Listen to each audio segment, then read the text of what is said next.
Ya, baik teman-teman sekalian, kita pertemuan 5 ini akan membahas decentralization, kontrol dan incentives. Nah, ini juga agak penting gitu ya. Nanti kalian akan diberikan pemahaman di sini bagaimana organisasi gitu ya. Organisasi itu dibagi dalam desentralisasi dibagi ke dalam unit-unit bisnis gitu. Ini nanti yang ada beberapa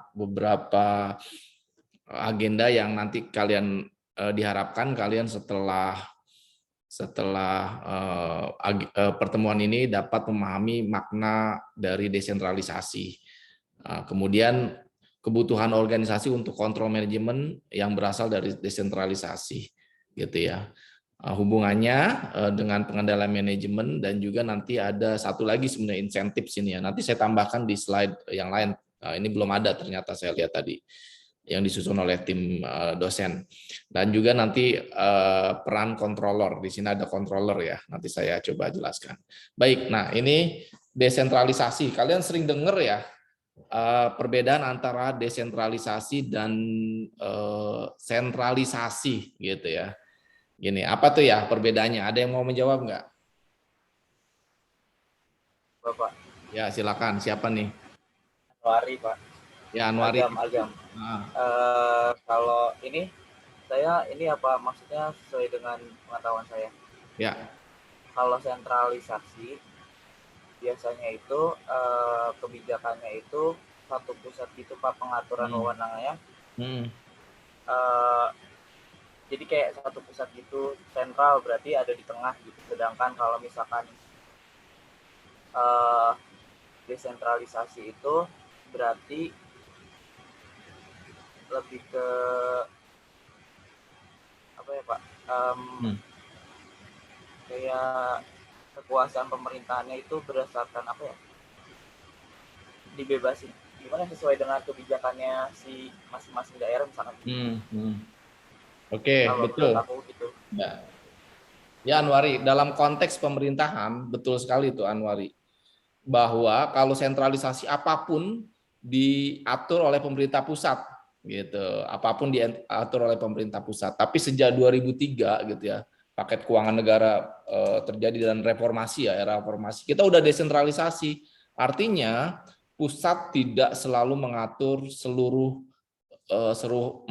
hal gitu ya, seluruh peraturan dan sebagainya. Ada yang didesentralisasikan gitu. Jadi kalau kita kan struktur pemerintahan itu dari presiden gitu ya, Kementerian Dalam Negeri, nanti ke bawah gitu ya, ke daerah-daerah gitu ya. Kalau dulu ya memang setiap kebijakan tuh pusat gitu ya. Nah sekarang ini ada, silakan daerah melakukan, kita berikan wewenang untuk mengatur sendiri gitu ya. Ada beberapa yang memang masih terpusat seperti terkait dengan keamanan negara, politik gitu ya, itu diaturnya memang pusat. Tetapi ada beberapa hal yang memang ya silakan PAD menentukan sendiri. Nah, tapi memang ada evaluasi ya dari Kemendagri itu supaya tidak berbenturan. Paling itu saja, supaya tidak berbenturan. Tapi dibebaskan mengatur dirinya sendiri gitu ya. Itu desentralisasi, artinya pendelegasian wewenang nih, dalam konteks dalam konteks organisasi yang perusahaan gitu ya. Ini nanti pendelegasian wewenang, pengambilan keputusan ke tingkat yang lebih rendah dalam organisasi gitu ya. Ini jadi sekarang ini kan kalau kita berbicara masalah perusahaan itu kan nanti ada manajer, top manager, CEO biasanya, di bawahnya ada lagi kan masih sampai nanti manajer, middle manager sampai lower manager, baru staff gitu ya. Nah ini didelegasikan nih wewenang ini. Silakan kamu mengambil keputusan. Kami hanya di pusat itu hanya mengambil keputusan yang sifatnya strategis gitu. Jadi dipersilahkan itu ya. Nah ini kalau definisi di sini ini ya, pendelegasian wewenang. Oke di sini ya. Ini pendelegasian wewenang ke tingkat yang lebih rendah gitu kan. Ini apa nih delegasianya nih ya? Ya sumber daya material dan formal untuk melaksanakan wewenang itu. Jadi diberikan nih, kalian silahkan mengelola sumber daya material gitu ya untuk melaksanakan wewenang tersebut. Dan juga nanti tanggung jawab untuk kualitas pengambilan keputusan. Karena diharapkan biasanya kalau tersentralisasi kan orang pusat, CEO, itu nggak begitu tahu keunikan di divisi itu atau keunikan di daerah itu. Sehingga takutnya pengambilan keputusannya tidak tepat. Gitu. Kalau kita desentralisasi, biasanya manajer itu tahu persis permasalahannya apa. Gitu. Atau kepala daerah tahu persis apa yang harus saya ambil kebijakan-kebijakannya karena dia tahu daerahnya sendiri. Gitu. Nah, akhirnya keputusannya jadi meningkat kualitasnya. Itu ya tujuan utama. Sama dalam sistem pemerintahan maupun sistem perusahaan itu sama tujuannya seperti itu. Nanti akan kita jelaskan. Ada kerugiannya sih, ada keuntungannya, tapi banyak kan keuntungannya karena kalau kerugiannya mungkin nanti tidak terkontrol gitu ya. Nah, itulah hadirnya manajemen kontrol itu untuk itu gitu ya, untuk itu. Tetapi memang banyak keuntungannya, diantaranya banyak inovasi nanti gitu, keputusan lebih tepat, lebih cepat. Coba kalau sentralisasi harus ke atas dulu. Wah, di Indonesia ada 34 provinsi, mau jadi 37 sekarang. Di perusahaan banyak divisi. Kalau semua harus nunggu keputusan CEO terpusat itu akan lama gitu. Ini ya, ini salah satu manfaat dari desentralisasi. Oke, nah ini kalau kita lihat ya. Ini yang tadi saya bilang ya, ini desentralisasi exhibit 5.1 ini.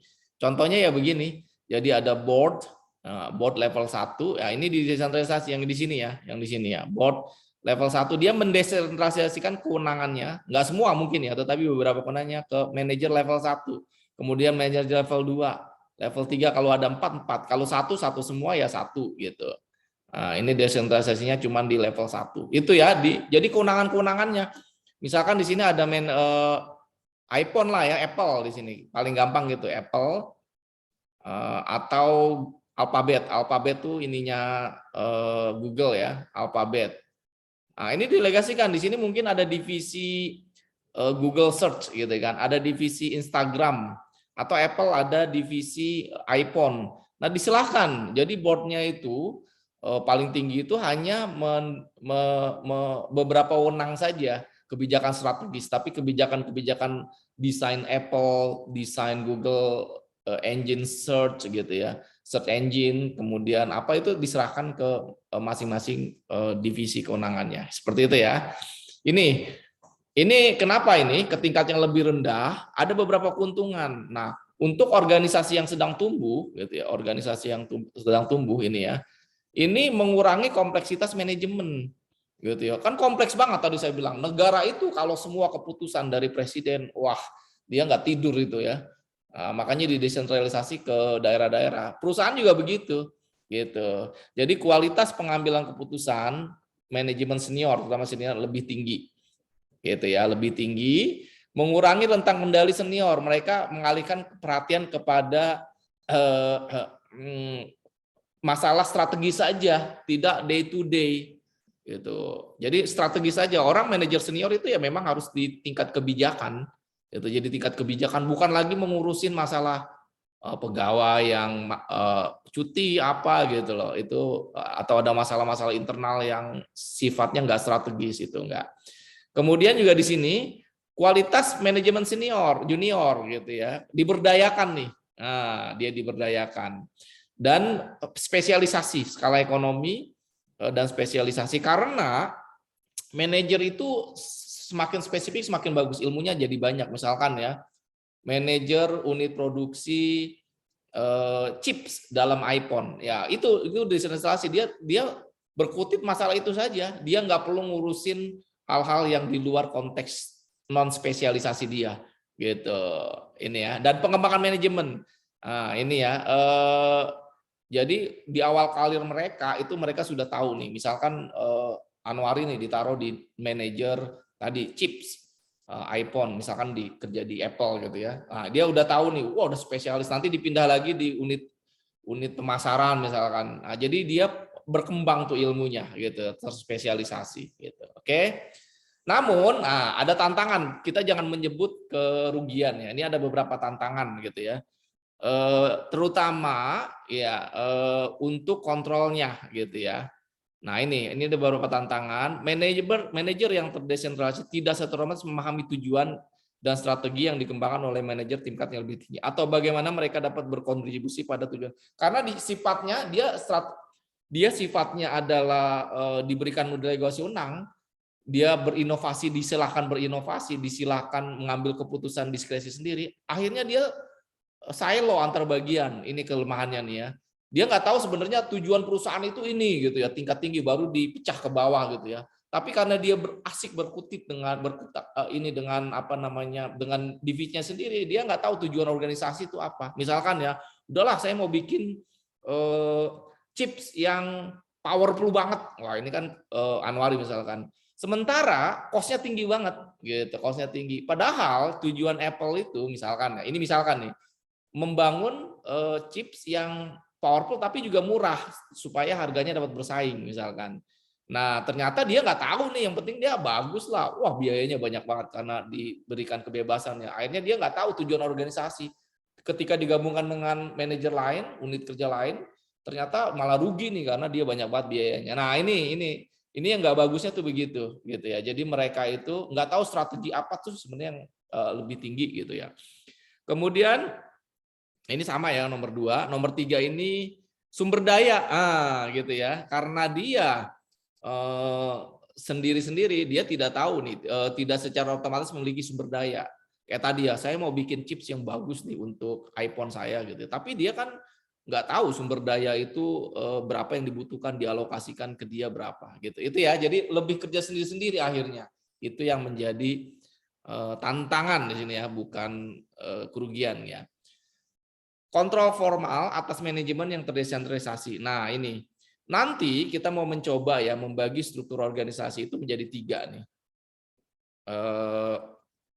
Karena berbeda kontrol antara struktur organisasi. Masing-masing struktur organisasi itu memiliki perbedaan-perbedaan gitu ya. Jadi yang pertama adalah ini tetap desentralisasi ya, struktur fungsional, unit bisnis maupun market itu biasa terdesentralisasi. Tapi yang paling terdesentralisasi adalah struktur unit bisnis. Nanti saya jelaskan. Ini hampir menjalankan semua wewenang. Kalau fungsional masih oke lah, ada sentralisasinya banyak juga gitu ya.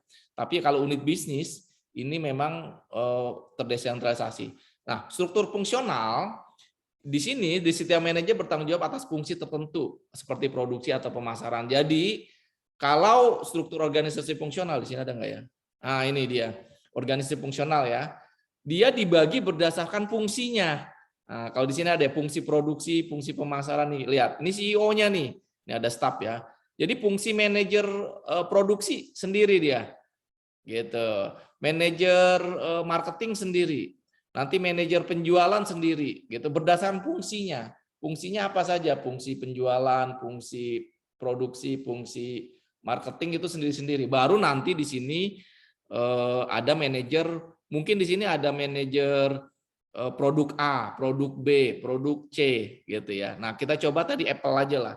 Jadi kalau Apple dia menggunakan organisasi fungsional gitu ya. Di sini unit manajer nih, manajer produksi, tapi di sini ada iPhone, misalkan nih, iPhone, kemudian MacBook, sama iPad gitu ya, dan ada lagi iPod dulu ya, iPod. Nah ini 3 ini, dia produknya tapi dibagi berdasarkan fungsi dia, fungsinya apa, gitu ya. Marketing juga begitu, marketing dia menjual iPhone juga, menjual iPad, menjual MacBook gitu. Baru di sini staff-staffnya ya, di bawah-bawahnya juga di staff-staff. Gitu ya. Jadi berdasarkan fungsinya. Nah, kalau berdasarkan unit bisnis atau divisi. Nah, ini divisi. Kita mencoba mencontohkan Apple lagi. Nah, dia membaginya nanti bukan berdasarkan fungsinya tetapi divisi. Nah, divisi Apple, Apple di sini ya. Ini nanti divisi, saya tulis dulu. Nah, ini divisi mungkin iPhone, unit X ya, iPhone. Nah, di sini divisi MacBook. Atau di sini divisi iPad. Nah, gitu ya. Ini, jadi berdasarkan produknya biasanya. Inilah divisi. Nanti di bawahnya baru ada di sini manajer marketing, manajer produksi, tetapi manajer yang di bawah CEO langsung di sini berdasarkan divisi sendiri. Gitu. Itu iPhone Alphabet juga begitu ya, nanti ada divisi. Sekarang kan kayak apa namanya, Google itu banyak banget dia divisinya. Alphabet itu ada Google search engine-nya gitu ya, ada nanti Google Map gitu ya, Google Map sendiri, Google Map sendiri. Nah, itu seperti itu. Jadi divisinya itu berdasarkan produk. Ada Instagram juga sendiri mungkin di situ ya. Ada ini apa YouTube punya Google juga ya, ini sendiri gitu. Nah, itu divisi berdasarkan produk. Nah, kalau matrix, nah ini matrix agak gabungan, namanya juga matrix ya. Matrix ini contohnya seperti ini gitu. Jadi dia biasanya hybrid berdasarkan proyek, berbasis proyek gitu. Jadi ada fungsi A manajer, fungsi B manajer. Ini ada beberapa fungsi ya, ini fungsi. Tetapi gabungan sebenarnya antara fungsional dengan divisi atau unit bisnis. Tapi ada proyek. Proyek X, proyek Y, proyek Z, dan di fungsi-fungsi ini bisa kemana-mana dia. Dia bisa ke sini, bisa ke sini, gitu. Jadi misalkan gini, ini fungsi A manajer pemasaran ya, pemasaran, tapi dia juga ada beberapa proyek. Ini paling gampang sebenarnya di unsur pembuatan kapal gitu ya, kapal, atau pembuatan pesawat gitu ya. Pembuatan pesawat itu ada partnya, misalkan sayapnya, pembuatan sayap gitu ya. Sayapnya ini nanti dibuat di, kalau Boeing itu jangan Boeing ya, Airbus. Airbus kan pusatnya di Perancis nih, tapi punyanya Eropa sebenarnya itu. Nanti sayapnya, mesinnya lah, mesin dibuat oleh Rolls-Royce, punyanya Inggris. Nah, nanti function A di sini manajer apa ya, manajer pemasaran, nanti dia untuk pembuatan sayapnya dia bertanggung jawab juga. Nah, kemudian pembuatan sistemnya. Nah, kalau kita lihat kemarin ya yang Boeing itu ya, Boeing yang Lion itu kan ada kegagalan sistem di situ. Ada kegagalan sistem karena produk baru. Sebenarnya dia pesawat lama gitu, tapi dimodifikasi dengan penambahan beberapa bodinya lebih tinggi gitu, sehingga mesinnya sama sebenarnya, sehingga sistemnya itu yang akan menyesuaikan gitu loh. Karena lebih berat mungkin nanti ada sistem menyesuaikan, kalau menukik dia agak bagaimana sayapnya gitu. Nah, ini gagal tuh kemarin, makanya ditarik semua ya, yang kasus lain sama yang di Ethiopia itu. Nah, ini mungkin sistemnya nanti fungsi di sini juga masuk ke sini gitu. Jadi ada proyek-proyek nih, proyek-proyek tertentu. Kan kalau pesawat kan begitu. Jadi dia pecah nanti digabung semua. Gitu. Jadi proyek X, Y, Z untuk menghasilkan satu produk, ataupun produknya juga berbeda bisa jadi proyeknya. Nah, ini sistem matriks ya. Gitu. Ini penting nih. Nah, oke, ini sedikit banget slide ini. Kemudian perangkat aturan organisasi gitu ya. Nah, beberapa aturan positif atau tindakan harus diambil gini. Beberapa jenis aturan yang memang untuk kontrol gitu ya, kontrol. Jadi nanti ada beberapa ya. Ini kita sudah langsung masuk ke manajemennya ya, manajemen kontrolnya ya. Nanti saya coba di slide berikutnya nih.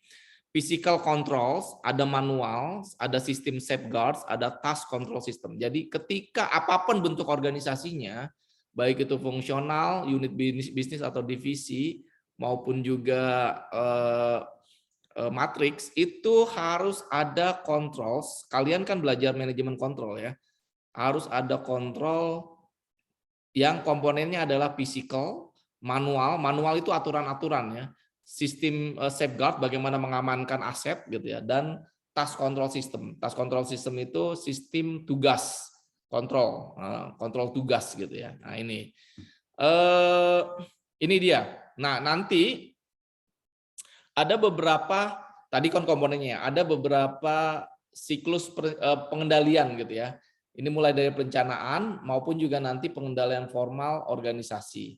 Nah, ini manajemen kontrolnya nih ya. Tadi saya bilang bahwa apapun bentuk organisasinya harus ada kontrol. Nah, gitu, kontrol, dan di sini ada formal dan informal. Gitu ya. Informal communication. Nah, ini informal communication bisa jadi culture, tone at the top begitu ya. Ini informal. Banyak sih sebenarnya ya. Kemudian ada organization, kalau formal ini organization structure. Ini kemudian rules, aturan, sama formal control cycle gitu ya. Jadi ada dua. Dan dua-duanya juga diperlukan gitu ya. Kalau contoh di sini ya, rules. Rules itu aturan, aturan yang dalam bentuk tertulis. Formal itu tertulis. Misalkan kalian dilarang untuk melakukan suap, antar bagian menyuap customer, menyuap supplier gitu ya. Kan biasanya lobby-lobby gitu ya, lobby-lobby ini misalkan ya. Nah, ini aturan, tetapi juga ada culture di sini. Culture itu harus muncul budayanya gitu. Kalau kita di Indonesia ya, contohnya di Indonesia aja lah, konteks Indonesia itu kan aturannya banyak banget. Lembaga pemeriksa pengawas banyak banget, ada KPK, BPK, BPKP, inspektorat. Tetapi kenapa tetap aja banyak korupsi misalkan. Ini dalam konteks pemerintahan ya, sama lah dengan perusahaan. Ya karena apa? Culture-nya gitu ya. Jadi kita mau bikin aturan sebanyak-banyaknya, struktur organisasinya sebanyak-banyaknya, kontrolnya. Kemudian kalau culture-nya itu tidak terbentuk, ini informal ya. Ini ya tetap saja gitu. Makanya ini dua-duanya harus nih gitu loh. Nah, dua-duanya harus nih. Gitu. Ini dua-duanya harus ya. Jadi tetap saja susah gitu loh. Susah untuk coba kalau kalian lihat di Inggris, di Australia itu lembaga pemeriksa tuh sedikit loh. Cuma satu bahkan, nggak ada banyak kayak di kita, banyak banget, bukan banyak lagi, banyak banget. Tapi tetap saja korupsinya jalan karena apa? Culture-nya itu. Gitu ya. Nah, ini yang perlu dibangun ya. Jadi informal dan formal. Dan juga tone at the top. Tone at the top apa? Kita sudah pelajari kemarin. Masih ada yang ingat nggak? Nah, ada yang ingat nggak tone at the top? Ini bagian dari tugas kalian juga nih. Ada yang masih ingat? Ayo, siapa? Nanti saya kasih nilai nih. Dari kata-katanya aja ya. Tone at the top. Top. Ayo Mas. Bapak boleh jawab? Boleh. Siapa nih? Alvira. Oke, Elvira. Tone of the top itu maksudnya di mana wewenang semuanya itu berasal dari atas, Pak. Ya, misalkan kalau ada suatu kebijakan gitu, jadi dari CEO dulu nanti diturunin ke bawah, jadi kayak gitu. Ke bawah. Kebalik sama yang bottom, tone of the bottom yang itu. Oke. Jadi ada bottom up gitu ya, atau top down gitu ya. Top down atau bottom up. Menurut Alvira ini dia yang apa namanya, yang dari atas ke bawah gitu ya. Gitu ya. Sebentar, saya ada telepon. Halo.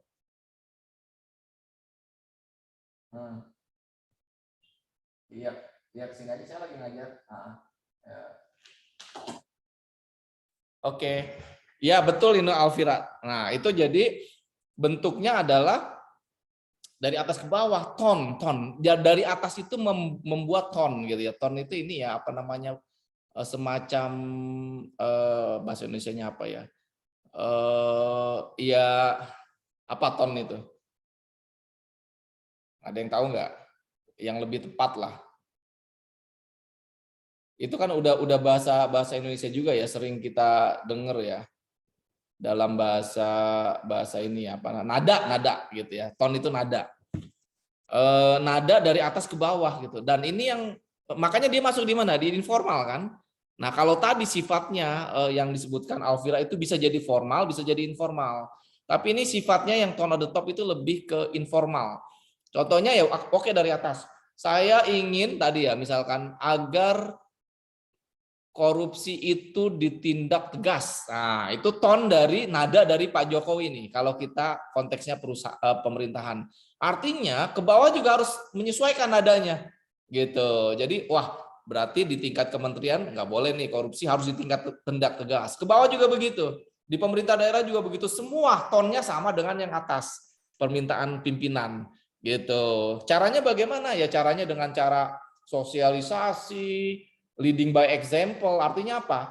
Ya presiden harus mencontohkan gitu. Leading by example berarti dia memimpin berdasarkan contoh yang saya berikan. Itu tone at the top gitu ya. Tone at the top itu seperti itu. Ya, gitu ya. Nah, ini perbedaan antara formal dengan informal. Kemudian nah ini tight atau loose kontrolnya ya. Tight atau loose. Sebentar. Kira-kira gimana nih? Dalam konteks kontrol yang ketat dan longgar. Ada yang mau contoh nggak? Kasih contoh, silakan. Kontrol itu tadi ya, selain informal dengan formal, ada juga yang contoh kontrol ketat atau longgar. Dua-duanya memiliki kekhasan gitu ya. Ini saya contohkan dulu aja. Gini, kalau yang kontrolnya ketat, tight ya, tight control itu apapun selalu dilakukan kontrol. Jadi misalkan di sini Rian ya, Rian nih bekerja di suatu perusahaan, itu setiap absen itu harus tepat jam 7. Kalau enggak kamu dianggap tidak absen. Pulang juga begitu. Itu contoh ya kontrol yang tight. Kemudian harus juga nanti outputnya itu bisa betul-betul ada per bulan gitu. Kalau yang tidak tight, contohnya apa? Tidak tight ada beberapa lah. Ini biasanya perusahaan-perusahaan yang startup gitu ya, tidak tetap. Boleh lu masuk kapanpun, gitu ya. Lu masuk kapanpun, enggak saya kontrol seperti itu, tetapi apa namanya, boleh masuk jam, mau cuti juga, mau kerja dari rumah juga nggak apa-apa, tetapi memang nanti kita akan kontrolnya dari outputnya gitu. Itu salah satu filosofinya, tight versus apa tadi, loose control.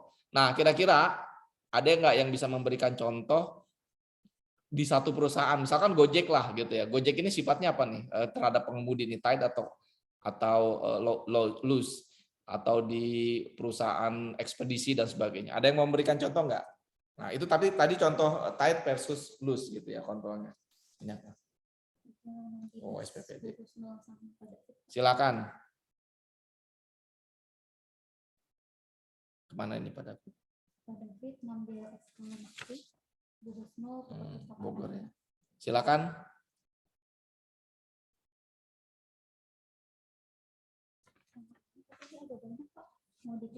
Tinggal aja deh ya, saya lagi ngajar.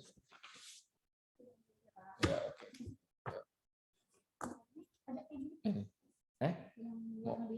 Mau pakai apa? Oh ini ya. Pakai ini. Ada saya biru ya. Oke, ada yang mau ini?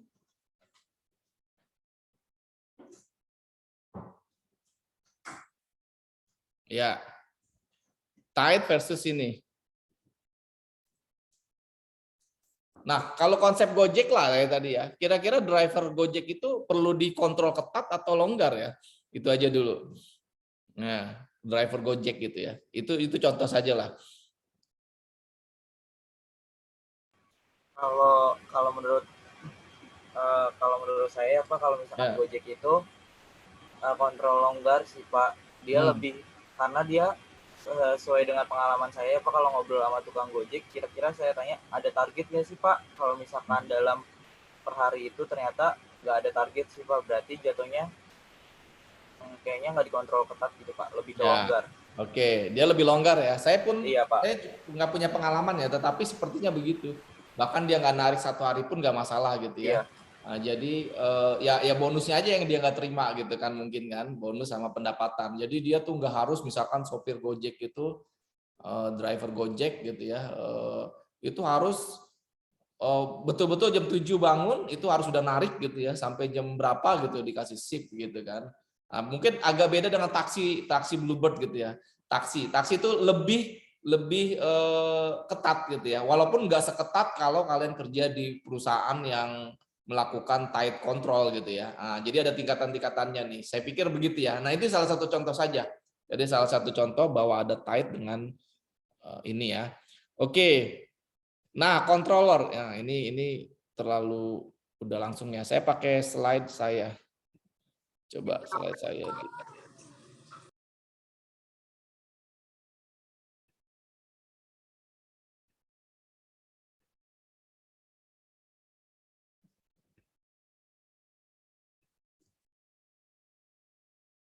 Oke, bukan ini.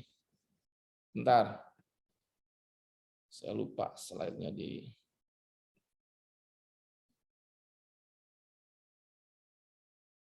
Oh, ini. Iya, ini dia. Oh, bukan, sorry. Ini nanti nih, pertemuan setelah ini. Saya buka dulu ya. Karena slide-nya memang belum masuk.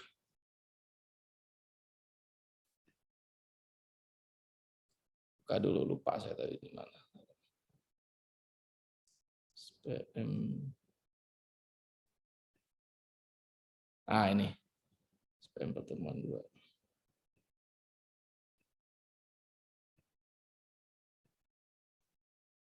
Ini ya.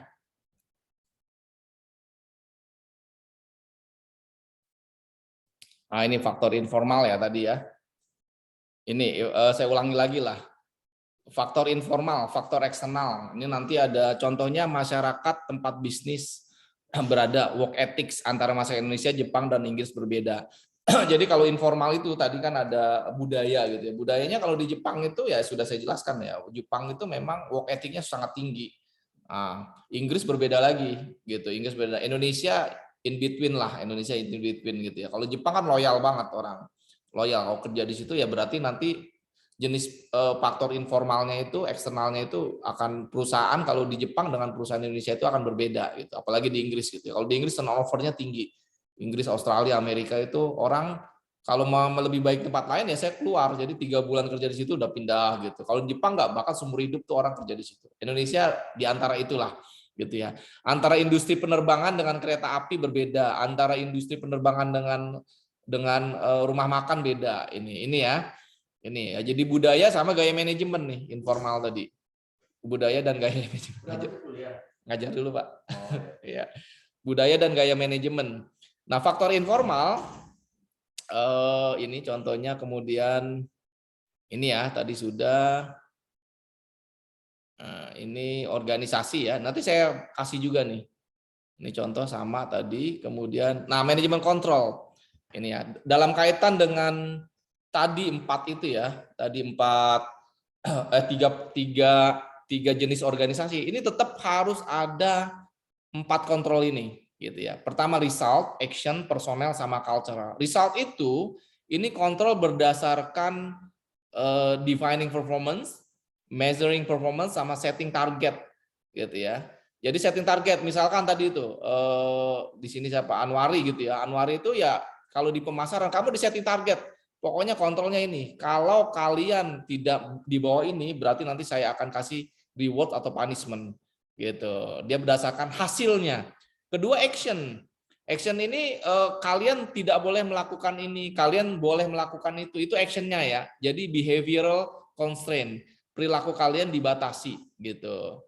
Nah, ini ya action control. Kalau personel ini lebih ke ketika kalian melakukan rekrutmen, placement, training, job design itu ya personel. Jadi kalau kita pilih nih misalkan saya mau di industri rumah makan lah. Itu kan berarti personelnya harus apa? Harus ramah, mudah senyum. Nah, kontrolnya itu ya udah waktu seleksi, saya tanya nih, saya wawancara misalkan Anissa di sini. Oh, saya perhatikan nih orang kayaknya jutek banget gitu ya, nggak pernah senyum gitu ya. Ya saya nggak masukin, dan saya nggak terima. Nah, itu mulai dari selection sama placement pegawai itu udah kita kontrol di situ. Gitu. Berarti ini nggak cocok nih. Nah, jadi itu. Dan kedua adalah cultural. Cultural itu diberikan kode etik gitu ya. Jadi group rewards. Jadi kalau kalian di sini kerja di Apple tidak boleh sama sekali melakukan pelecehan terhadap pegawai lain. Nah, kode etik di situ kan. Jadi secara budaya dibangun tuh. Dibangun kesetaraan gender misalkan ada beberapa ya itu dibangun juga. Dengan caranya apa? Jumlah laki-laki dan perempuan, manajernya, kemudian stafnya itu disamakan. Misalkan itu ya, itu cultural. Jadi 4 macam ini nih, kalau mau berhasil kalian, itu 4 macam ini apapun jenis organisasinya harus diterapkan gitu ya. Jadi dari personel kontrol gitu. Jadi kalau auditor misalkan di BPK ini ya dites dulu, nih orang potensi buat korupsi enggak? Bisa ditekan nggak sama auditi misalkan. Nah itu dilihat dulu. Kalau kalian kerja di penerbangan nih orang konsentrasi nggak? Nah itu udah dari personel ya. Nah, mau penempatan juga begitu. Sudah di penempatan loh. Kamu nanti di pabrik. Ini orang bisa kerja lembur nggak? Gitu. Ada constraint nggak kalau dikerjakan lembur gitu. Action kalau action begitu ya. Kamu nggak boleh ini, kamu nggak boleh itu. Result ya tadi pakai setting target sama cultural gitu ya. Nah ini tadi udah control tightness, loose versus tight. Kemudian insentif, nah ini yang terakhir nih. Insentif sama controller ya sebenarnya. Incentive compensation ini reward atau punishment gitu ya, kompensasi untuk memberikan sebenarnya self interest dengan organisasi, merasa memiliki organisasi. Ini contohnya apa nih? Salary gitu ya.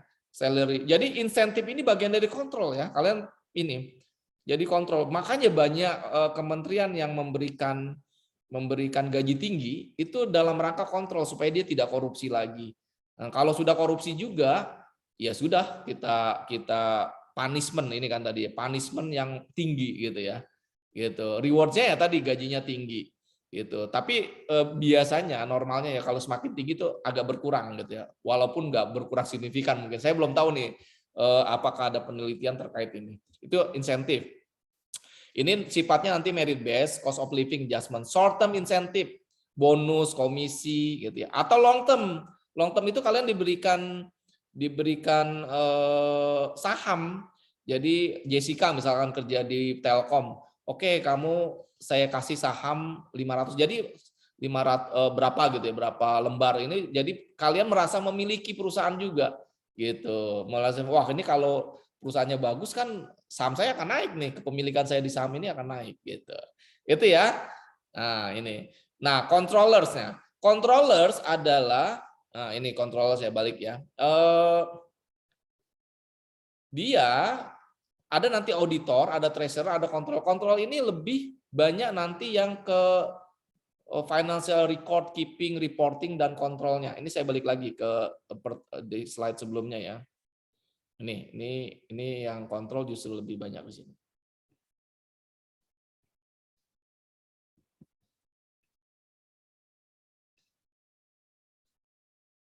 Bentar.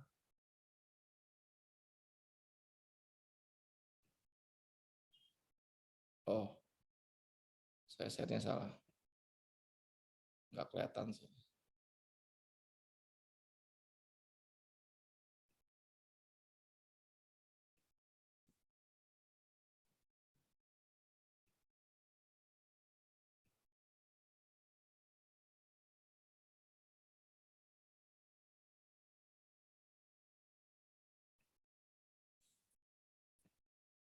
Ini kali ya. Oke, ini ya. Controller ya. Nah, ini controller, business unit controller. Controller itu ya inilah orang yang melakukan ini kalau kita lihat ini tadi udah, ini yang terakhir ya. Controller itu fungsi-fungsi ya. Dia mengkontrol gitu ya. Biasanya dalam bentuk laporan-laporan akuntansi, pajak gitu ya. Nah, ini laporan-laporan. Jadi di sini ada board, kemudian ada di masing-masing unit ini ada controller. Nah, controller itu yang melakukan hal itu, gitu ya, mengawasi audit internal, mengembangkan personel. Nah, ini. Jadi nanti alternatifnya ada beberapa controller itu. Jadi controller di sini ada dotted line, ada solid line. Nah, ini corporate controller ini nanti bisa jadi dia kan di masing-masing bisnis ya, di masing unit ini ada controller ya, kontrolnya.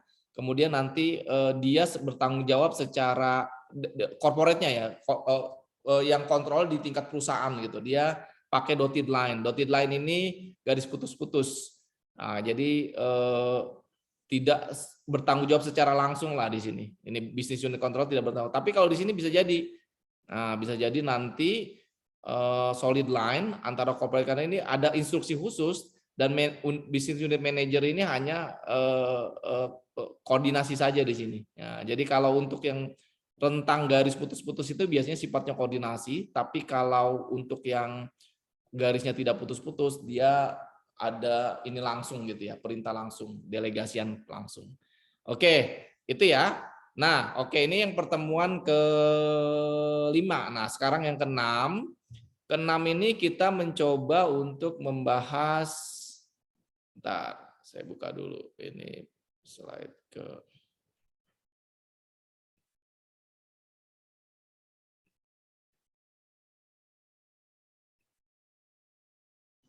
ini ya.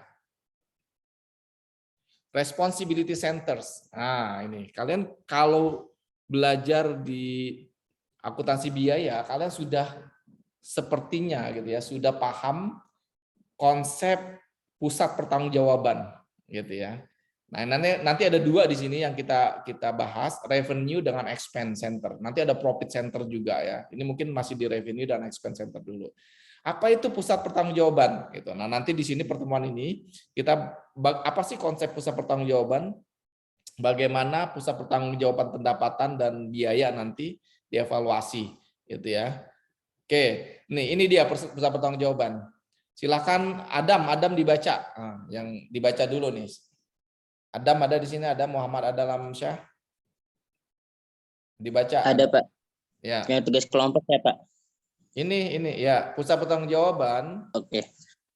Pusat pertanggungjawaban Responsibility Center yaitu adalah unit organisasi yang dipimpin oleh seseorang manajer yang bertanggung jawab atas aktivitas yang dilakukan. Dalam arti ini, perusahaan adalah sekumpulan pusat-pusat pertanggungjawaban yang masing-masing diwakili oleh sebuah kotak dalam bagian organisasi. Selanjutnya, pusat tanggung jawab tersebut membentuk suatu hierarki. Oh, hierarki. Ya, hierarki. Ini bahas hierarki ya. Ini diterjemahkan dalam bahasa Indonesia nih.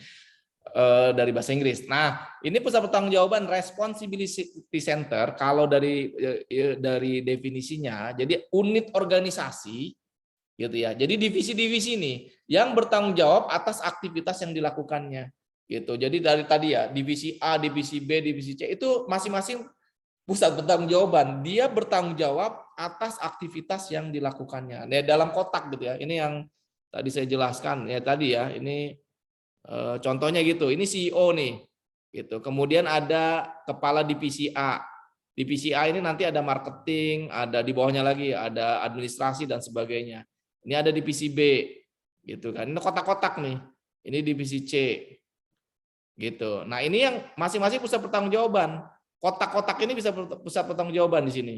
Nah, nanti bisa pusat pertanggungjawaban laba, investasi, atau pendapatan atau biaya gitu. Inilah ya. Jadi ada dipimpin oleh seorang manajer di sini, manajer divisi A, bertanggung jawab atas aktivitas yang dilakukannya gitu. Tapi bisa jadi di sini juga ada lagi nih. Ini pusat pertanggungjawabannya berbeda. Ini berbeda dengan ini nanti. Yang ini adalah kotak-kotak ini gitu ya. Nah, sebuah kotak dalam bagian organisasi inilah yang dimaksud dengan pusat pertanggungjawaban. Oke ya, hierarki tadi ya.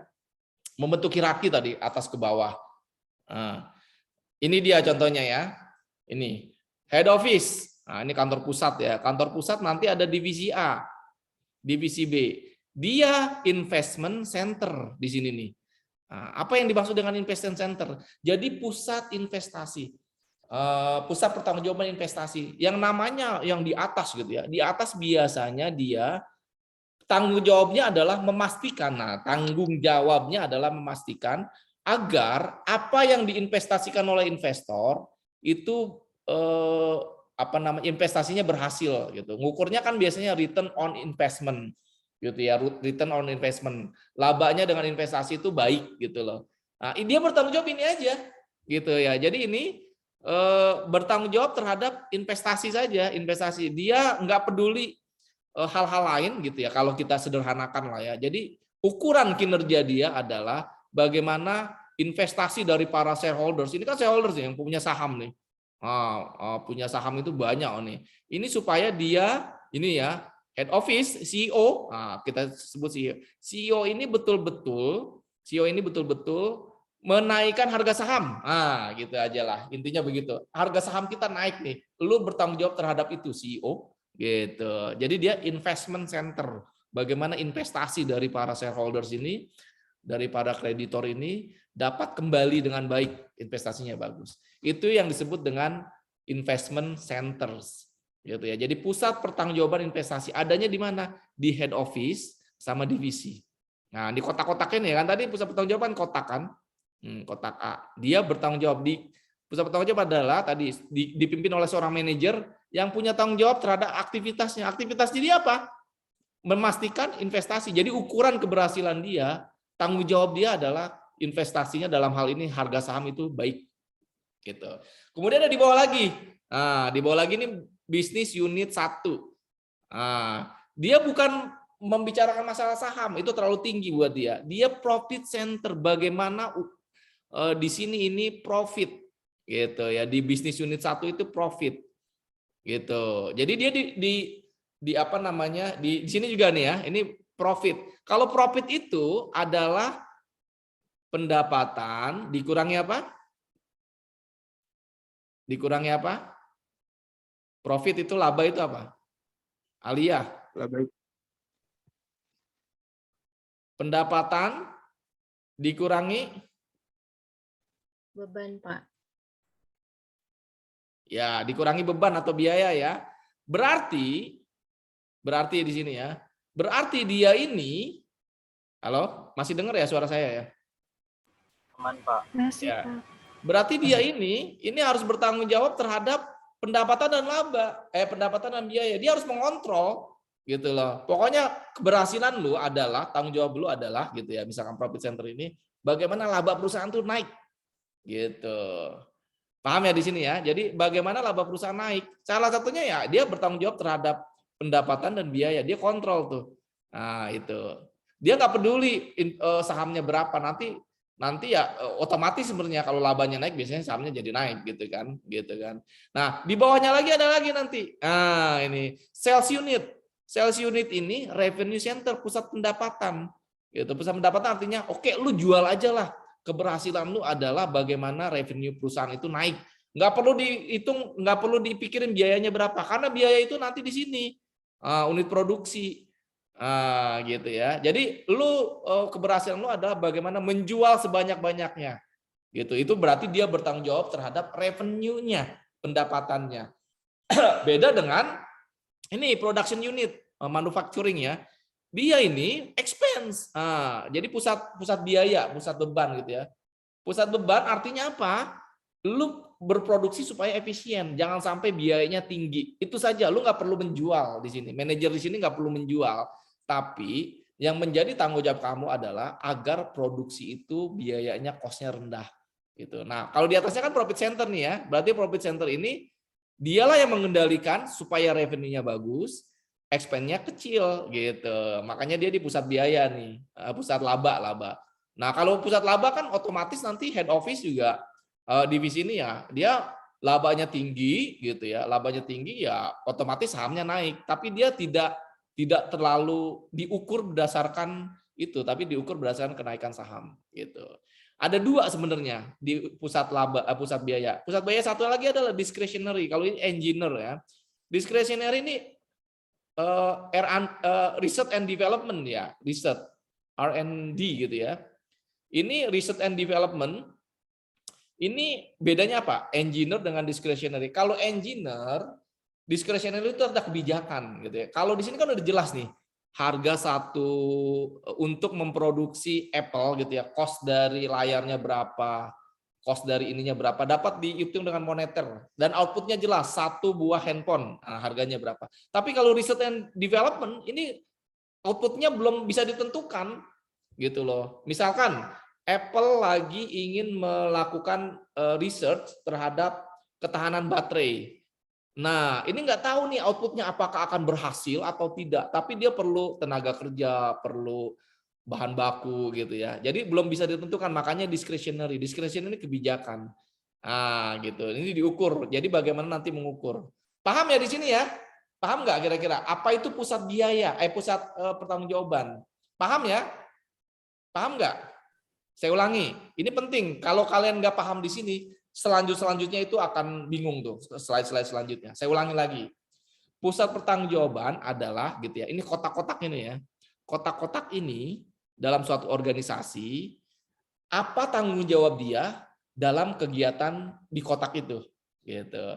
Pusat pertanggungjawaban itu macam-macam. Ada pusat pertanggungjawaban investasi, pusat pertanggungjawaban biaya, pusat pertanggungjawaban laba, pusat pertanggungjawaban revenue gitu ya. Nah, ini contohnya. Jadi kalau yang pusat pertanggungjawaban investasi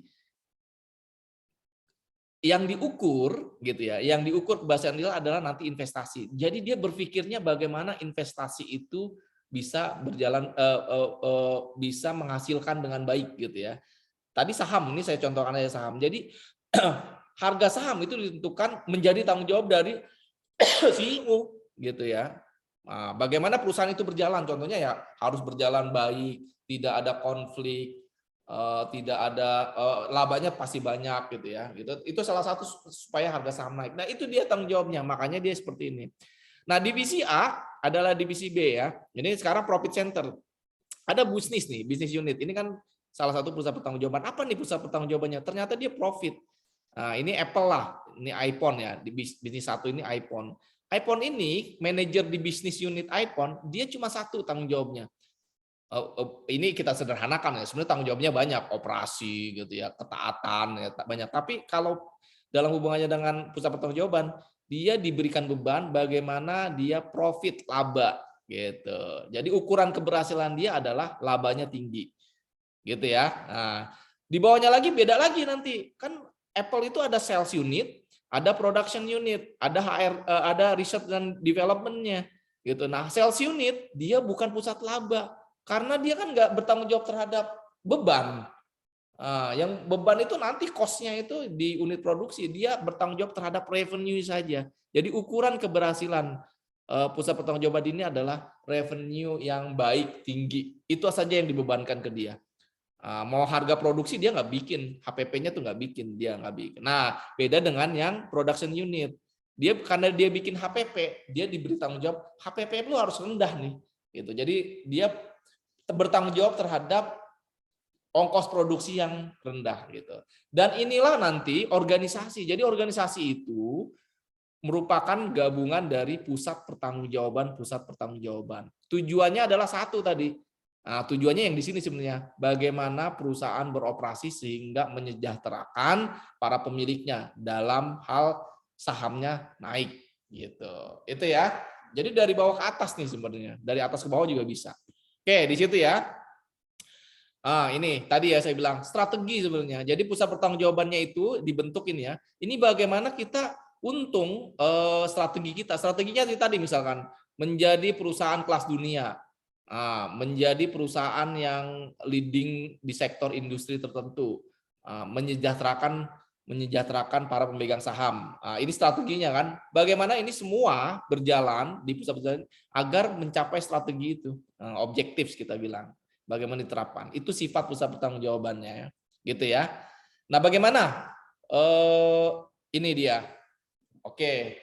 Jadi tetap masing-masing ini ya ada responsibility center itu ya. Walaupun dia pusat biaya, pusat laba, pusat investasi itu cara kerjanya ya begini. Gitu. Misalkan tadi nih, ini divisi sales lah tadi ya. Sales itu apa pusat pertanggungjawabannya tadi? Ayo, divisi sales. Revenue, profit, apa?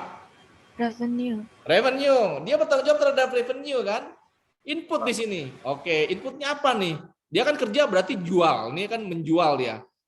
Promosi lah, menjual kemana-mana gitu kan. Dia apa? Dia di sini inputnya adalah ya pasti barang kan.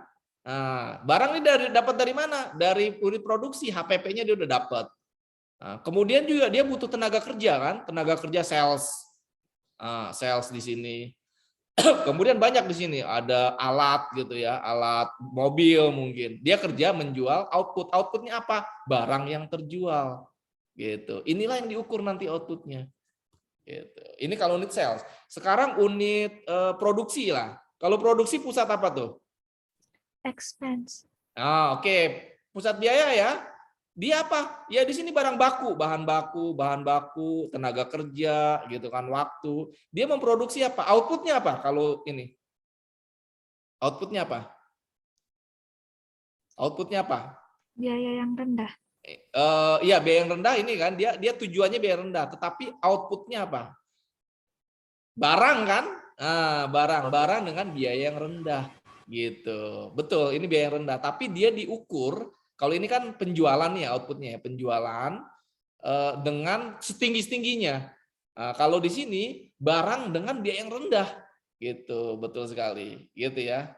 Nah ini masing-masing punya ini. Nanti ini output ini barang kan, ini barang ya, barang biaya rendah. Ini akan menjadi input di sini, inputnya si penjualan, gitu. Jadi saling terkait nih, gitu loh. Gitu ya. Oke. Kalau pusat laba nih ya, pusat laba divisi A nih, manajer iPhone gitu ya. Dia pusat apa? Pusat laba ya. Pusat laba ya ini outputnya apa? Ya gabungan ini sebenarnya. Nanti outputnya apa? Dia adalah laporan keuangan yang betul-betul menghasilkan laba tadi gitu. Gabungan dari sini sebenarnya di penjualan dengan unit produksi, expense dengan tadi dengan revenue Gitu. Itu ya. Jadi dia bertanggung jawab seperti itu. Oke. Nah, ini dia nih yang saya sudah jelaskan nih sebenarnya. Output yang dihasilkan bisa saja diserahkan ke pusat tanggung jawab yang lain. Pusat tanggung jawab itu menjadi input, gitu. Paham ya maksud saya ya? Nah, jadi yang tadi iPhone unit produksi itu kan outputnya adalah barang iPhone yang harganya rendah tapi kualitasnya bagus. Ini akan menjadi input di pemasaran. Pemasaran kan akan menjual itu kan. Nah, dia menjual gitu ya. Ini tadi.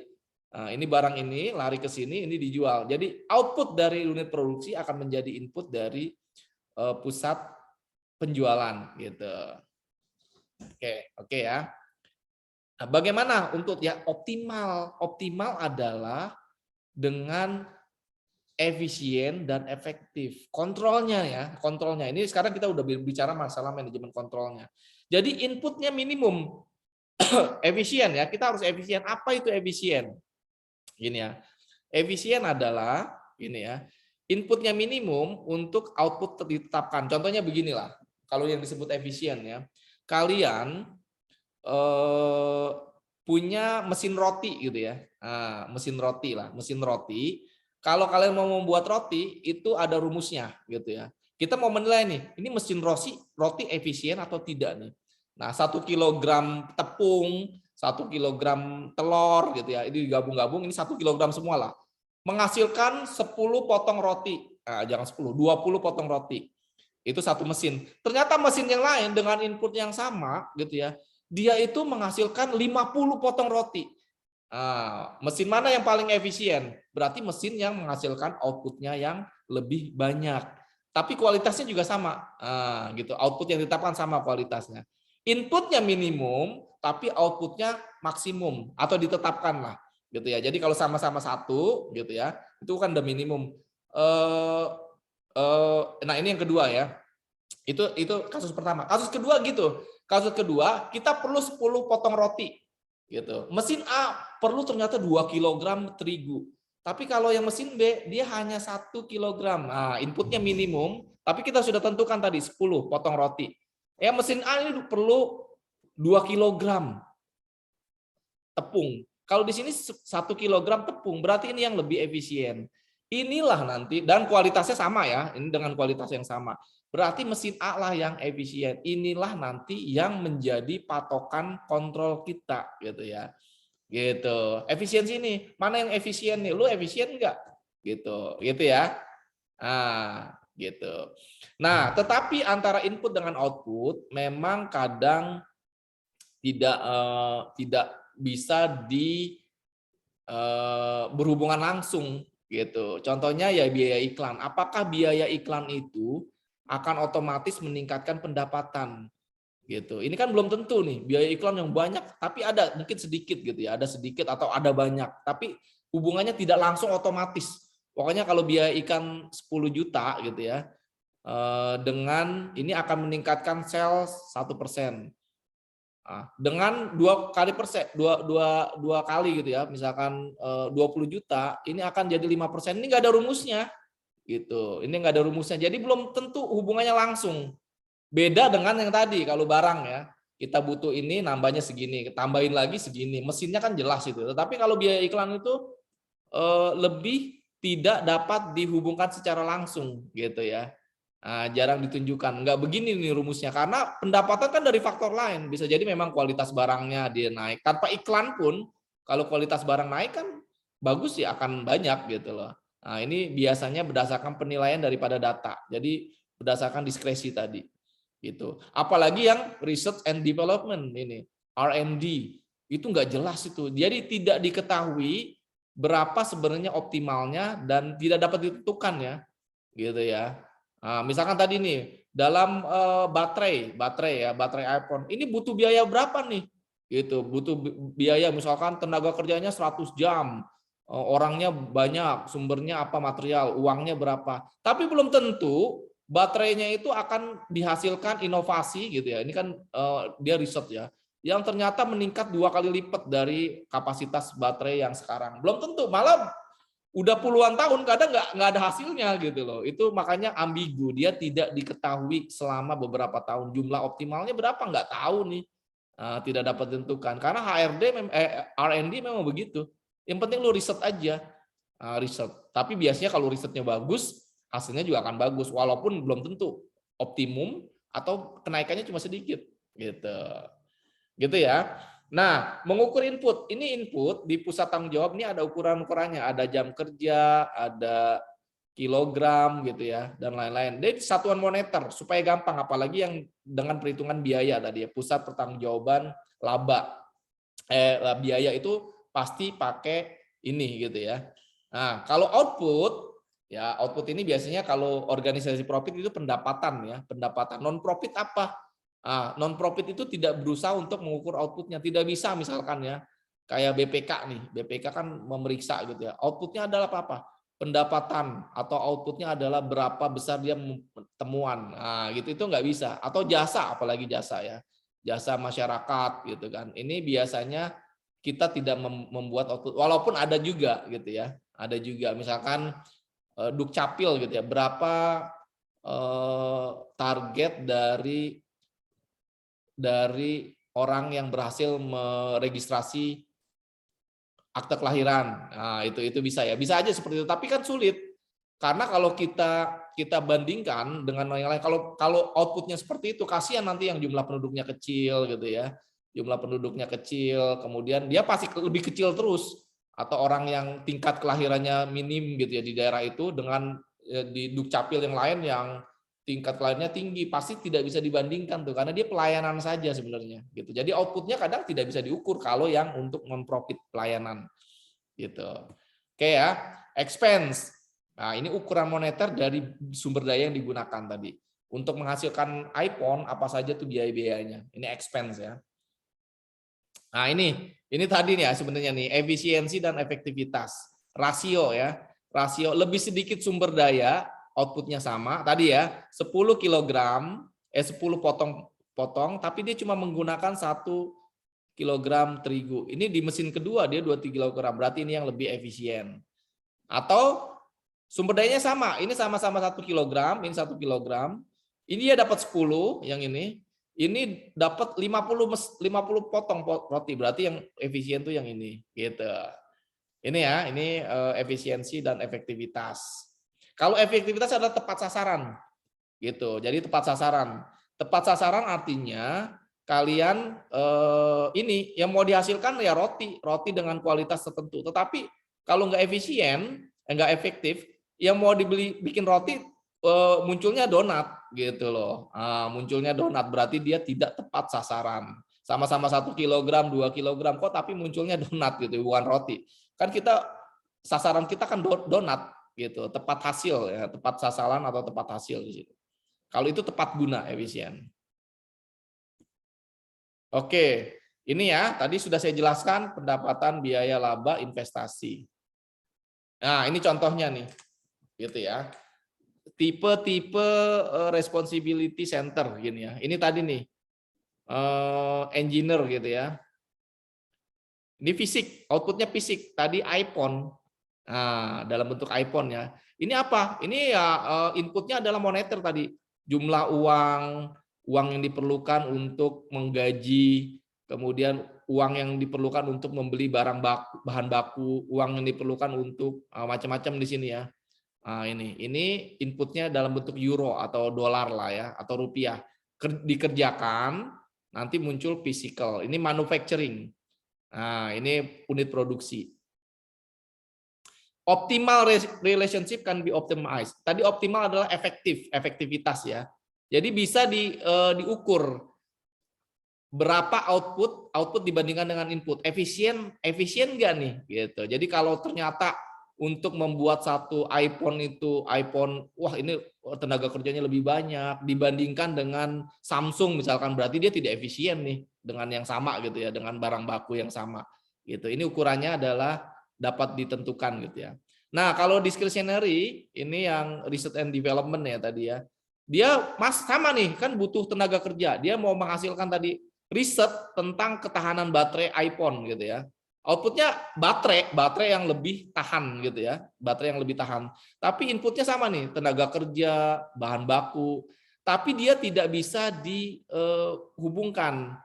Nah, misalkan dengan sebegini kamu harus meningkatkan ketahanan baterai 100%.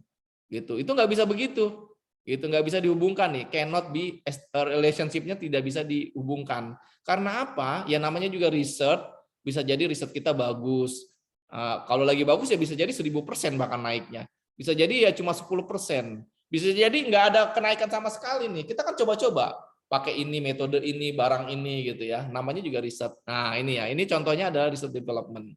Revenue, inputnya sama kalau revenue. Ini biasanya revenue itu kan ada salesnya, upah iklan di sini kan. Ada juga bahan-bahan dari sini. HP ini dari sini, ini masuk ke revenue. Nah ini outputnya apa? Ya revenue, uang. Berapa pendapatan yang kita dapatkan. Ini biasanya marketing. Nah, input tidak berelasi kepada output. Tadi iklannya. Iklan belum tentu dengan adanya iklan, kita akan naik 100%. Iklannya naik 100%, pendapatnya naik 100%. Jadi dia tidak not relate gitu ya. Nah, gitu ya. Sekarang profit center. Nah, kalau profit center tadi adalah ini dikurangi ini gitu kan. Nah, dia berelasi nih. Inputnya apa? Inputnya ya tadi bahan baku sama penjualan lah ya, barang-barang. Ini outputnya adalah profit, laba gitu ya, laba. Ini berelasi karena ya bisa diukur pendapatan naik berapa, biayanya berapa, labanya juga akan berapa. Nah, gitu ya. Ini juga investment. Inputnya adalah tadi nanti. Ini misalkan tadi outputnya adalah tadi kenaikan harga saham lah, profits ya. Profit biasanya profits. Sehingga ROE-nya return on investment-nya bisa kelihatan di situ. Ya ini inputnya ya dari sini semua nih, dari sini semua kenaikan pendapatan, berkurangnya cost produksi, gitu kan. Inputnya dari sini semua. Jadi tadi saya bilang satu profit center inputnya bisa dapat dari beberapa profit center yang lain, atau dia bikin sendiri juga kayak tadi di sini. Nah, gitu. Kecuali di sini ada unsur divisi pembelian. Nah, dia ngambil dari sini nih. Gitu. Kalau manufacturing membeli sendiri ya dia masuk output yang tidak dari unit kerja lain. Gitu. Gitu ya. Nah, ini pusat pendapatan ini sebenarnya sama semua nih apa yang saya jelaskan tadi sudah masuk di sini. Nah, jadi expense, outputnya apa, kemudian pemasaran, penjualan seperti apa. Nah, tadi ya, pemasaran penjualan tidak memiliki untuk menetapkan HPP, nah, gitu kan? Dia bertanggung jawab hanya terhadap penjualan saja. Pengukurannya apa? Ya tadi anggaran supaya dia efektif atau efisien, anggarannya berapa dan kuotanya berapa. Gitu. Jadi untuk pemasaran iklan tuh nggak bisa dihubungkan dengan output ya, efisiensi dia. Nah, jadi iklan segini lu bisa penjualan segini, nggak bisa berkorelasi langsung. Tetapi dia, oke, sekarang kamu ditetapkan anggarannya segini. Kamu mampu nggak melaksanakan anggaran segini? Misalkan belanja iklan 100 juta. Nah, bagaimana nih supaya kontrol kita adalah di anggaran ini. Nah, waktu perhitungan anggaran kan sudah jelas juga. Gitu. Nah, ini expense ya. Nah, keandalan bahan bakunya ini. Oke, kemudian nih engineer biaya ini kalian baca saja, expense ya sama ya. Nah, discretionary. Oke, ini kontrol untuk discretionary karena discretionary itu kebijakan tadi ya.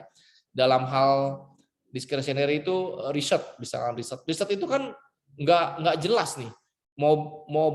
Tapi beberapa perusahaan itu risetnya tinggi banget. Bahkan biaya iPhone itu mungkin ya 40% itu dari biaya riset sebenarnya. Karena dia menghasilkan riset-riset baru. Kalau saya lihat ya di bedah nih iPhone sebenarnya waktu dibedah ini harganya $1.000, dia cuma $200 maksimum. Harga-harga pokok produksi dari unit-unitnya, layarnya berapa gitu ya, kemudian chipnya berapa. Itu cuma di bawah 200, tapi kok harganya sampai 1.000. Nah, karena ternyata di situ ada biaya pemasaran dan juga biaya riset. Risetnya mungkin sampai $200 per iPhone itu buat risetnya saja gitu. Nah, risetnya kan berarti tinggi banget. Tapi karena risetnya tidak bisa dihubungkan dengan output, makanya harus dikontrol gitu. Jadi yang paling baik adalah anggaran dia. Nah, jadi anggaran riset itu sudah ditentukan 500 juta misalkan. Nah, ini nanti kontrolnya adalah kamu bisa menghasilkan apa saja dari 500 juta ini. Gitu. Performanya bagaimana? Tipe pengendalian keuangannya gimana? Variasi biayanya gimana? Gitu ya. Gitu. Jadi memang budget untuk pusat pertanggungjawaban yang outputnya susah untuk dinilai, ini menjadi hal yang penting. Nah, jadi budget itu yang menjadi hal yang penting, terutama yang discretionary itu tadi ya. Budget ada dua. Budget ada dua, ada zero base atau incremental. Jadi kalau incremental, contohnya begitu ya, ini incremental nih, 500 juta. Oke, tahun ini kita 500 juta dengan output ini. Oke, tahun berikutnya ya sudah disesuaikan dengan inflasi saja. Inflasi, kita nggak ngitung awal lagi. Inflasi 10% misalkan, ya udah 550 juta. Nah, ini yang akan digunakan di tahun anggaran berikutnya. Kalau incremental, kalau zero enggak. Jadi 500 juta ini dia kan sudah hitung nih. 500 juta terdiri dari jumlah tenaga kerja, bahan baku, peralatan, sampai muncul 500 juta. Gitu kan. Nah, untuk tahun berikutnya dia enggak incremental, enggak 10% lagi, tapi dihitung lagi. Nah, oke, kita hitung ulang, mulai dari nol lagi ya Pak, gitu. Jadi berapa ininya, berapa P-nya, gitu kan. Sehingga muncul mungkin jadi 550, 500 lah, gitu. Jadi mulai dari nol lagi, zero base, base-nya selalu zero. Nah, gitu ya.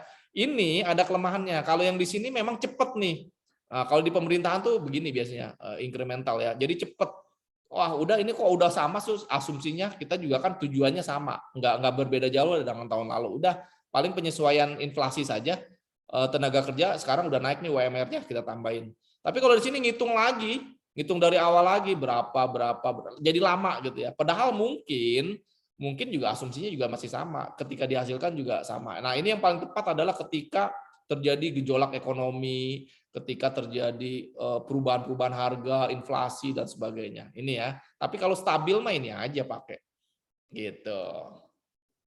Dan ini terjadi perubahan kebijakan perusahaan yang cukup signifikan risetnya. Nah, kalau nggak ada kebijakan ya cukup signifikan pakai yang pusat ini.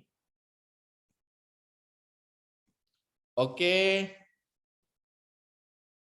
Ini sama lah, ini masih sama ya. Ini sebenarnya saya sudah jelaskan semua. Nah, jadi ukuran tadi ya, ukurannya ini bagaimana nanti anggarannya dipakai gitu ya. Kalau anggarannya sesuai dia memuaskan, kalau melebihi prihatin gitu ya. Kalau belum enggak sampai 500 juta tadi ya enggak sesuai dengan direncanakan. Nah, biasanya kalau di pemerintahan karena sistem penganggarannya sudah jelas, kita mau perjalanan dinas kemana saja udah dihitung tuh dari awal tahun tuh. Kita mau beli apa saja, kita tenaga kerjanya berapa. Jadi sudah harusnya sama. Nah, kalau nggak ada hal-hal yang cukup signifikan, itu kalau dia ternyata anggarannya di bawah, disalahin tuh nanti. Wah, kenapa dulu ngitungnya begini? Gitu. Jadi belum memuaskan lah gitu ya. Oke, ini intinya begitu. Pusat administratif dan pendukung. Ini ada lagi satu. Nah, pusat administratif meliputi pendukungnya gitu ya. Ini biasanya layanan kepada pusat tanggung jawab. Jadi ada nanti di sini ya. Ini kan ini CEO nih. CEO, kemudian nanti ada ini pusat. Oke, saya tanya lagi ya. Ini CEO, ini saya perbaiki dulu. Yang baik. Ini CEO ya. Saya pakai mouse ini. Ini pusat pertanggungjawaban apa nih CEO nih? Ayo, ada yang masih ingat nggak? Investment. Ya, investment, betul. Kemudian di bawahnya ada divisi nih, nah, divisi Apple lah ya, penjualan Apple. Apple di sini, iPhone, ada MacBook, gitu. Ini divisi apa biasanya di sini? Profit. Pertanggungjawaban apa di sini? Profit bukan? Profit, ya, profit ya, dia profit. Dia bertanggung jawab terhadap profit aja nih, di box ini dia bertanggung jawab profit. Di bawah lagi ada sales. Nah, di sini ada nanti manufacturing-nya ya. Gitu. Ada research and development, R&D. Nah, ini masing-masing ya. Ini sales, pusat pertanggungjawaban apa? Revenue. Revenue, pinter semua. Manufacture, perusahaan pertanggungjawaban. Expense. Expense. Expense-nya yang sifatnya apa? Engineering, engineer. Ya. R&D, ini apa? Perusahaan pertanggungjawaban apa? Expense juga, tapi sifatnya yang discretionary. Oke, ini udah pinter semua ini. Jadi gitu ya. Ini, jadi dia bertanggung jawab terhadap cost aja. Ukurannya apa nih? Dia berhasil nih ukurannya apa nih? Biayanya rendah. Biayanya rendah. Bagus. Kalau ini apa ukuran keberhasilannya? Ini yang tadi barusan saya juga. Anggarannya, jadi anggarannya ya. Apa yang tadi dianggarkan 500 juta itu terpenuhi, tidak kurang tidak lebih. Dia nggak bisa dilihat biaya rendah, karena kalau biayanya rendah ya nanti barangnya juga kurang baik risetnya itu. Dia tidak bisa juga bertanggung jawab terhadap outputnya belum tahu, orang nanya riset bisa gagal bisa berhasil gitu. Kalau sales, kalau revenue apa ininya ukuran performance-nya? Pendapatan setinggi-tingginya, begitu kan? Ya. Baik. Kalau profit apa? Laba setinggi-tingginya. Iya. Kalau investment apa? Harga saham naik. Harga saham yang tinggi. Bah, pinter-pinter. Atau return on investment-nya yang tinggi. Return itu kan laba dibagi investasinya berapa. Nah, gitu. Pokoknya investasinya bagus lah gitu loh. Nah, gitu. Itu ya. Jadi pusat-pusat laba itu. Nah, untuk selanjutnya ya silakan aja nih. Ini kalian baca nih ya. Nah, gitu. Ini ada tugas kelompok ya.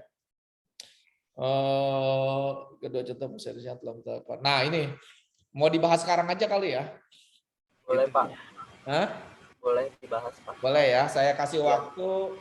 Saya bikin grup lah ya. Saya stop dulu ininya.